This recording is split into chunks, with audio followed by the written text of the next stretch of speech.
కూటమి ఆంధ్రప్రదేశే కదా, ఆంధ్రప్రదేశే కదా. సో కూటమి ప్రభుత్వం వచ్చి ఏడాది అయిపోయింది. ఈ ప్రభుత్వం మీద మీ అభిప్రాయం? 15 నెలలు అయింది. సో ఈ ప్రభుత్వం మీద మీ అభిప్రాయం ఏంటి? నెంబర్ 1 పథకాలు అనుకున్న దానికంటే కూడా ఇప్పుడు సూపర్ 6 అన్నారు కదా, సూపర్ 6 పథకాలన్నీ ఓకే, దానికి తగ్గట్టే చేస్తున్నారు. అనుకున్నట్టుగా చేస్తానే ఉన్నారు. ఓకే, మరి సూపర్ 6 పథకాలు ప్రజలకు అందుతున్నాయి సక్రమంగా?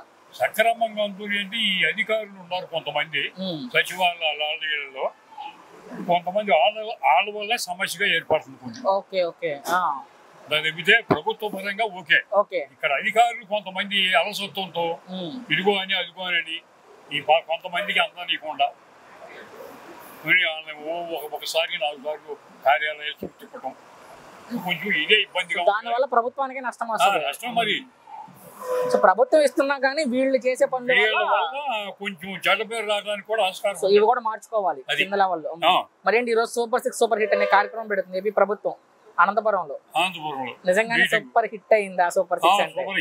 మీ వరకు మీకు పథకాలు అందాయా బాబీ ప్రభుత్వం వచ్చాక? ప్రభుత్వంలో ఈ ప్రభుత్వంలో మాకు పథకాలు బాగానే ఉంటాయి. ఓకే, ఏమేమి వచ్చి ఉంటాయి పథకాలు మీ వరకు? మా వరకు ఇంట్లో పరంగా గ్యాస్ సిలిండర్లు, ఓకే, పిల్లలు లేరు, అదేలే తల్లిగా వందనం వాళ్ళకి వేసారు ఉంటే. మూడోది ఇప్పుడు ఫ్రీ బస్ పెట్టారు, రైతు భరోసా డబ్బులు వేసారు, ఒక 7,000 వేసారు.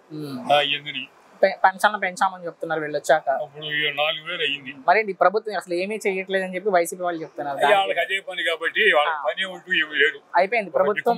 పేపరు, టీవీ ఉండయి, ఏదో ఒకటి మళ్ళీ జనం ఏదో ఒకటి సింబల్ సంపాదించుకోవడానికి తప్పితే ఇక్కడ కుంభకోణం కనపడతానే ఉంది. ఇక్కడ నుంచి జాంబియా కంబోడియా దాకా కొన్నారంట, ఎక్కడ పడితే అక్కడ ఐరన్ లో ఈ రైన్ ఇవన్నీ మొత్తం ఏ అన్నా కానీ ఆ శివిరెడ్డి భాస్కర్ రెడ్డి జైల్లో పెట్టినాడు బుద్ధి తక్కువ లేదు. వచ్చాడు బెయిల్ మీద బయటకు వచ్చాడు మొన్న.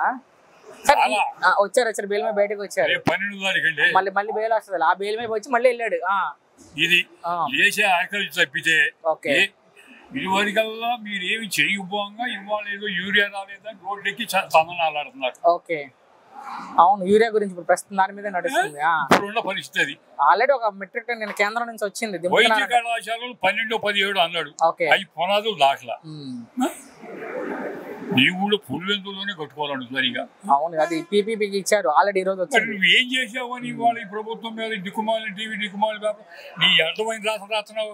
అది ఈడు కాబట్టి ఇంకా ఊరుకుంటున్నాడు. అదే మా బోటోళ్ళు అయినట్టే ఈ నా కొడుకుని తీసి ఎప్పుడు వీడికంటే జైలు ఎప్పుడు తెంగేవాడు. అది మరి ఎందుకు ఆపుతున్నాడు, ఎందుకు వెనకాడుతున్నాడు మాకు అర్థం కావట్లేదు. ముఖ్యమంత్రి చంద్రబాబు నాయుడు ముఖ్యమంత్రి అయింది. అదే అంటే ప్రభుత్వానికి వ్యతిరేకంగా దుష్ప్రచారం చేస్తే ఖండించాలని చెప్తున్నారు. ఖండించడమే కాదు, అసలు నువ్వు చేసిన అరాచకాల గురించి కూడా అసలు నేను ఇప్పుడు కాదు, ఇప్పుడు తెంగాలి. ఇప్పుడు వరకు ఎక్కిన మర్నాడే, నువ్వు ఎక్కిన మర్నాడే ప్రభుత్వం ప్రజావేదిక స్టార్టింగ్ లో అది నువ్వు చేసిన అరాచకాలు ముందు వీళ్ళు చేసిన అరాచకాలు అని నువ్వు గొంతు చూసుకుని పెద్ద పోజ్ ఇచ్చేసేసి నీకు నేను ఇప్పుడు కూడా నేను మోడీ గారు కాపాడుతున్నాడు అని మాకు అనుమానం. ఆడికి ఉందో లేదో తెలియదు కానీ సీఎం చంద్రబాబు నాయుడికి మాకు నీ మీద ఇంకా కూడా ఆడి మీద నీ మీద అనుమానం. ఉపరాష్ట్రపతి ఎన్నికల్లో కూడా బీజేపీకి సపోర్ట్ చేశారు. బీజేపీకి సపోర్ట్ చేయటం కాదు, లౌకికంగా వాడు ఆల్రెడీగా 3-4 ఎంపీలు ఆడికి దింగారు.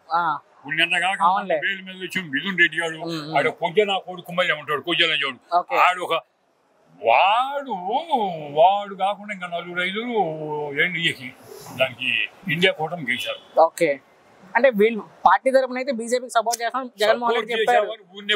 ఓటు అక్కడ ఎవరికైనా మనం చూడలేదు. అయితే వీళ్ళు చెప్పేది అయితే అది. వాళ్ళ అనుమానం ఏంటంటే కూడా ఈ రోజు పేపర్ లో ఇందులో కూడా ఇన్ని చెప్పా కదా. చివరి ఒకటే ప్రశ్న, మరి ఎందుకు మోడీ కాపాడుతున్నారు? ఇది బీజేపీ ఇక్కడ కేంద్రంలో ఉన్నారు, ఇక్కడ ఏపీలో కలిసి ఉన్నారు. వాడికి అంతే అంటారు.